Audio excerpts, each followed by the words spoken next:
I call to order the 22 September 2015 meeting of the Arvada Planning Commission. Ms. Brown, will you please call the roll? Certainly. Brandy Caswell. Present. David Goff. Here. John Sullivan. Steve Hannon. Here. John Kraus.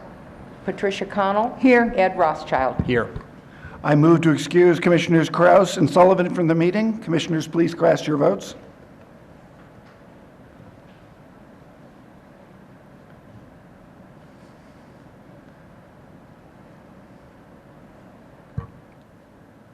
Oops. Having problems pressing the buttons? Ah, there they go. The vote is unanimous. The minutes of the 18 August 2015 meeting have been submitted for approval. Are there any additions or corrections to the meeting minutes? Seeing none, the minutes stands approved as corrected. There are no general business items to discuss this evening, nor are there any report items to discuss this evening. Would you please rise and join me in reciting the Pledge of Allegiance? I pledge allegiance to the flag of the United States of America and to the republic for which it stands, one nation, under God, indivisible, with liberty and justice for all.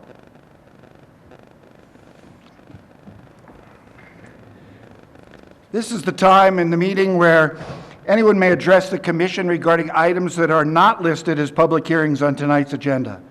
The public hearings scheduled for tonight's agenda are Quail Village rezoning, Quail Village preliminary development plan, and Quail Village preliminary plat. Additionally, we ask that you hold comments you may have regarding any application that has been filed with the city or is likely to be filed with the city until the public hearing on those items, where we will welcome your comments. Is there anyone in the audience who wishes to address the Commission regarding anything other than the Quail Village? No? Seeing none, at this time I'd like to explain the procedure for public hearings. The applicant will be given an opportunity to make a presentation. After the presentation, I will ask those in favor of the applicant to speak, then those in opposition to speak. The applicant will then be given an opportunity for rebuttal. After all the testimony has been heard, the public input portion of the hearing will be closed and questions will be taken from the Planning Commission. I would now like to swear in anyone who wishes to speak in any public hearing matter before the Commission this evening. Please rise, raise your right hand, and I'll swear you all in now. You need to rise. Thanks. Do you solemnly swear or affirm that the testimony you are about to give in matters before this Commission is the truth and nothing but the truth? If so, please answer, I do. The public hearings on tonight's agenda include Quail Village rezoning, Quail Village preliminary development plan, and Quail Village preliminary plat. Staff, are there any posting or notification requirements? Yes, there were. There was a requirement to have this published in the newspaper. Staff did take care of that posting. There was also a requirement for posting on the property with the sign and a mailing to the neighboring property owners. We do have the mailing affidavit and the posting log, and all is in order. Are there any additions or corrections to the staff report? No, there's not. Is there a representative of the applicant present? Would you please step to the podium, state your name, spell it, and provide your address for the record? Chairman Hannon, you would want, I think, to admit into the record the posting log, mailing affidavit. I thought I did that. I don't think so. Okay, we'll make that part of the permanent record. Come forward.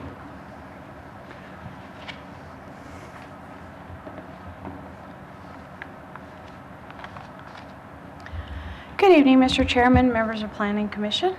Thank you for letting us be before you this evening. We think we have a great project to present. Here with me tonight are Bob Ball, who's a representative of the applicant, and Rick Moore with Can we get your name and address for the record, please? Forgot that, sorry. Okay. Name is Karen Henry with Henry Design Group, 1501 Wazee Street, Suite 1C, Denver, Colorado. Henry.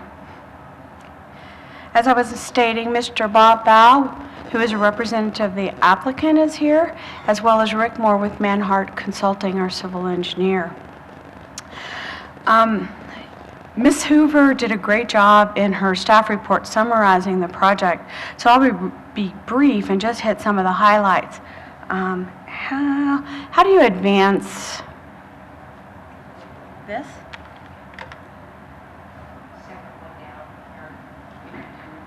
Okay. As you can see here, this parcel is 1.831 acres, and it's a total infill site. The surrounding uses to the north is a single-family residential neighborhood. To the west is multifamily and a little commercial corner. To the east is a medical office building and parking lot, and to the south is commercial and additional residential. As I stated, we believe it's a perfect use for the site.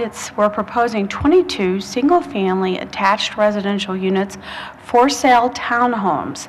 We believe it provides a great transition from 64th Avenue to the single-family homes to the north, and as kind of a transitional use also from the multifamily to the west to the office complex to the east.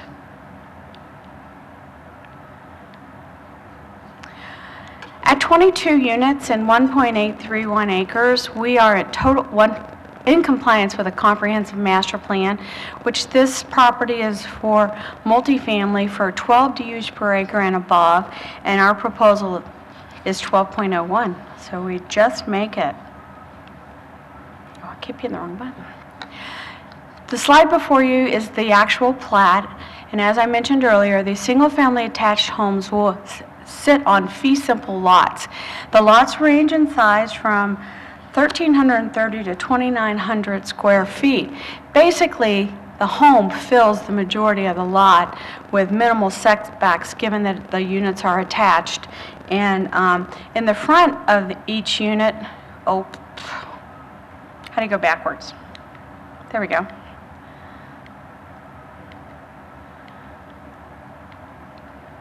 In the front of each unit, there's a landscape muse, so the homes will front onto that in their front yard, and then they each have two-car garages accessed off the alley. Primary access to the site is at a shared entry drive from 64th Avenue, and it dead ends at the north end, but we have worked with the fire department to ensure that he has adequate turnaround and access so that in case of an emergency, he can maneuver the site. Landscape buffers are provided on all four sides of the site, with the largest buffer on the north end where we are adjacent to single-family homes. On the south end, adjacent to 64th Avenue, is our detention facility, an additional setback for that threeplex home, or a threeplex building. We decided to turn that building to add some interest and to have only one unit adjacent to 64th Avenue. And as that's constructed, we have incorporated some additional sound mitigation measures to ensure compatibility with the adjacent street. There's 11 off-street guest parking spaces in accordance with your code, and the homes are 2 stories. And they range in size from 1,369 square feet to 2,035 square feet. Again, they're for sale, and we are happy to answer any questions.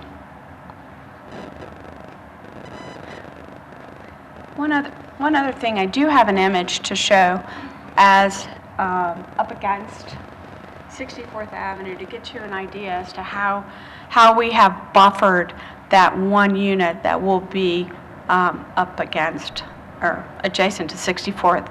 The setback there is over 100 feet from the center line. Thank you. Well, now, hearing the comments from the public, first those in favor of the application, is there anyone who would like to speak in favor of the application? Seeing none, is there anyone who would like to speak in opposition to the application? Please step forward. State your name and address for the record.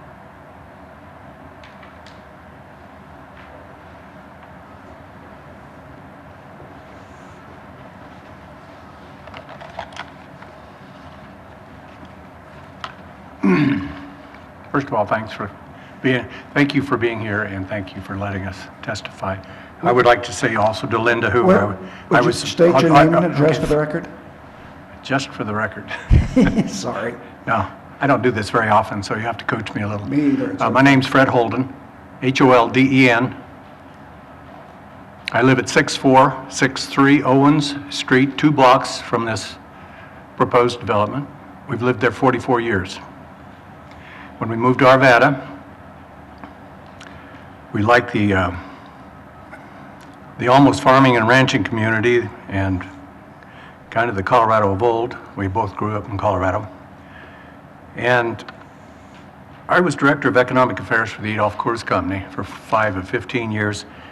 And my job and my staff's job was to teach Coors employees and others economics. I've published 2 books on economics and a whole lot more. And I used to think that growth paid for itself, and I have since completely reversed that. I don't think it does. What I'm seeing now is way too much growth, especially in Arvada. In fact, I've told some people I think we're trying to turn the city of Denver into a suburb of Arvada. I just want to make one comment, and I'll hand these out any way you tell me it is proper. March 31st, 2015, in the Denver Post, there was an article under the byline Denver City Council Profile District 5. The headline, the headline is "Congestion Tops Worries." Subhead is "Classic Single-Family Communities Vie with Traffic and Density." I'm just going to read you the first 3 or 4 paragraphs, and then I'll just ask questions or do whatever you do next. Now, keep in mind, this is for Denver, District 5, whatever that is, but I think it's for 6463 Owens Street too, because I've just seen an explosion of population, people, and particularly driving. It says, in East Denver City Council District 5, some neighborhoods welcome the prospect of new development, while others fight to preserve the single-family character of some of Denver's earliest winding suburban lanes. But the unifier across the district is the scourge of traffic congestion caused by redevelopment, from older leafy neighborhoods to the build-out of the former Lowry Air Force Base. It's getting worse, from gnarly, ever-present traffic jams on Colorado Boulevard to naughty rush hour periods on 13th and 14th Avenues, all that for Denver. Quote, I sometimes say the 3 biggest issues are traffic, traffic, and traffic, says first-term Councilwoman Mary Beth Sussman. The 40-year resident of Hilltop is running unopposed, etc. The city has made some inroads. It's seeking federal funding, and there are a few more details. I'll hand these copies, but I think it's time to stop and take a look at what's happening. I keep seeing more and better parks in Arvada. Some of them don't have places to park. But as the city grows and the government grows, the people are shrinking. And so I would base it mostly on population and driving and congestion. So if I can, I don't know how to get this to you. Can someone? Please, come. Is it okay to approach?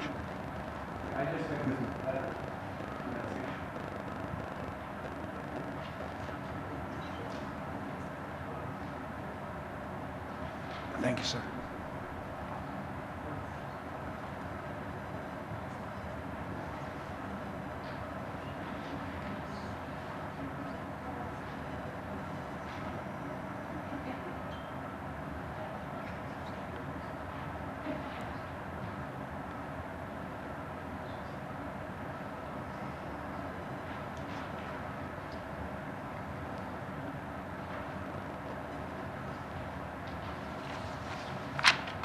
Are there any questions for me? Okay. By the way, I think they've done a lot of good work and hard work on that. I think it's a pleasant-looking design. It's just, I guess it's NIMBY, not in my backyard, but it's not for their stuff because it's their right and their privilege. So I'm done. Thank you, Mr. Holden. Is there anyone else who would like to speak in opposition to the application? Staff, I'd like to ask that this be added to the permanent record. Applicant, would you like an opportunity for rebuttal?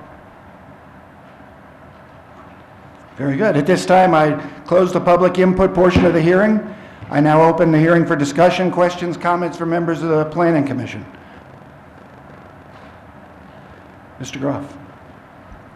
Thank you, Mr. Chair.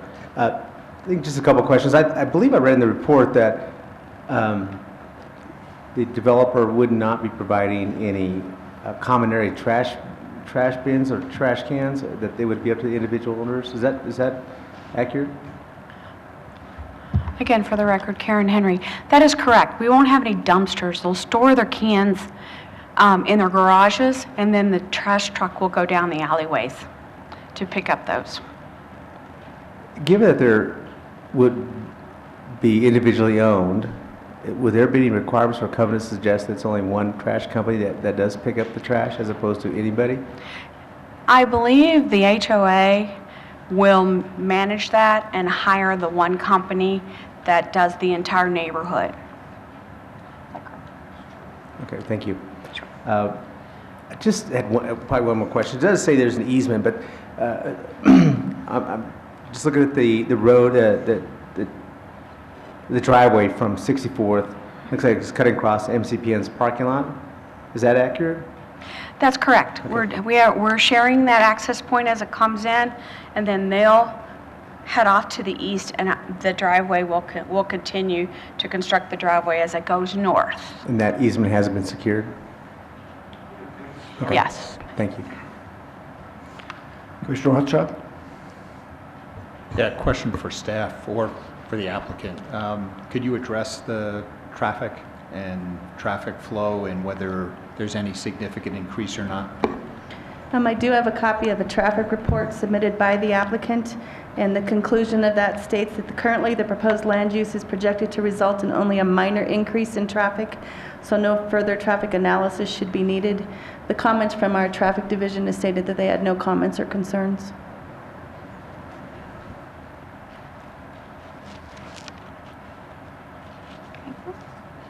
Any other discussions? Mr. Kaiser. Thank you, Mr. Chairman. Question for staff on this. The way I read the report and other materials, it appeared to me that the density allowed on this property would be going down through approval of this application. And given the comments of Mr. Holden, I just want to make sure I understood that correctly. That is correct. The current zoning on the property is for 21.76 units per acre. With this proposed redevelopment, it will be dropping down to 12.01 units per acre. So yes, it is a decrease in density. Thank you. Commissioner O'Connell? Just a question. It would seem like all of the traffic would probably be in the morning and in the evening, the in and out, so that references the ease of the traffic pressure put on by the development. Not able to project all of that, but it would seem like it would be morning and afternoon for people going and coming from work, so there shouldn't be too much of a problem. Most of the traffic peak times are in the morning and the evenings. But again, the traffic division has taken a look at that, and they did not have any concerns with what was proposed. What this states on the trip generation report, and I don't know if the applicant may be able to address this better or not, but it shows average weekday daily trips are very low. They're like 0.7 or 0.3. Okay, thank you. Are there any further questions or discussion? Seeing no further, is there a motion?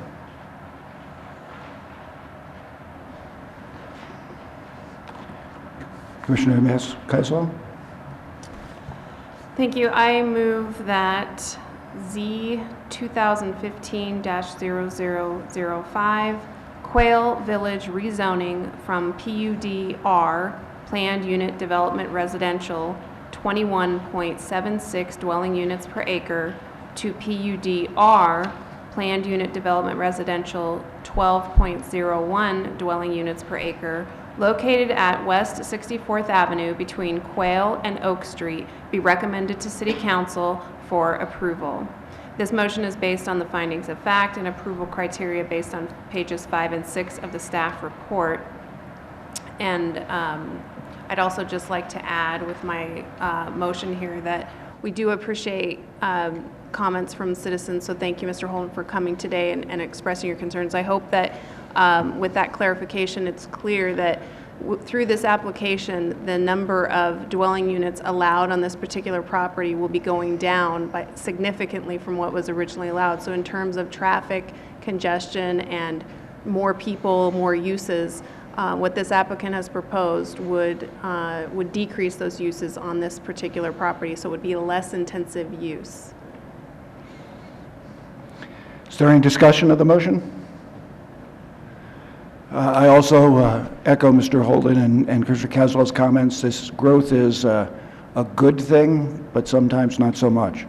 This, however, is a great opportunity to utilize a piece of property and utilize it at a lower than possible standard. And therefore, it makes sense to me. Seeing no further discussion, commissioners, please cast your votes.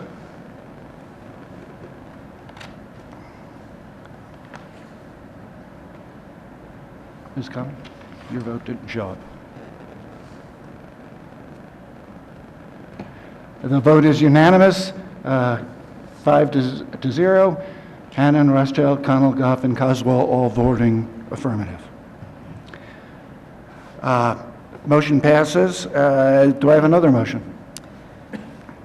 Yes, I move that PDP 2015-0004 Quail Village Preliminary Development Plan located at West 64th Avenue between Quail and Oak Street be recommended to City Council for approval, subject to the conditions stated in the staff report, items 1 through 7, pages 7 and 8. This motion is based on the findings of fact and approval criteria at pages 6 and 7 of the staff report. Any discussion? Commissioners, please vote.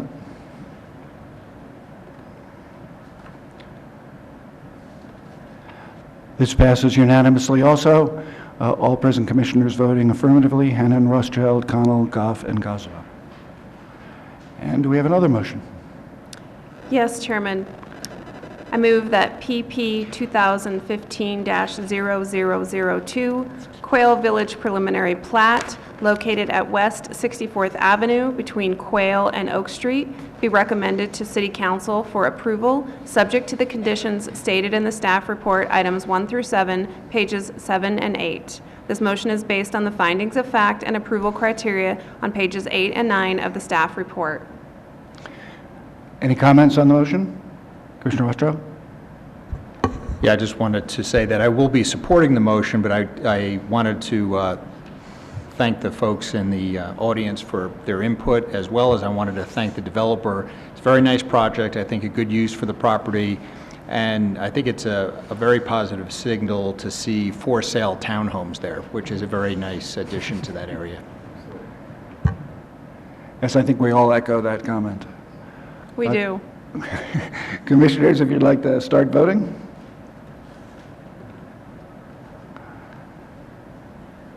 And that vote also is unanimous. Hannan, Rothschild, Connell, Goff, and Coswell all voting affirmatively. The motion passes, and be sure to speak with staff as when the items are going before City Council. Thank you, and thank all of you for your comments. Those were very germane. Thank you so much. Staff, are there any other items considered this evening? Yes, we don't have any items scheduled for the October 6th meeting, so we'd like to have you cancel that meeting. The next meeting would then be scheduled for October 20th, and we do have 3 items on that agenda. Excellent. Anything else? We stand adjourned. Oh, actually, I'm sorry, you do need to take a vote on canceling the... Oh, we do? October Okay, 6th. I'm sorry.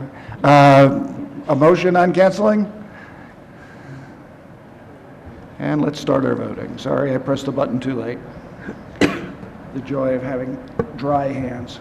Let's do a hand vote. Everyone agrees? Excellent. Thank you. Joni, I can't make the button work. Sorry. Now we're adjourned. And I'll bang the gavel one more time.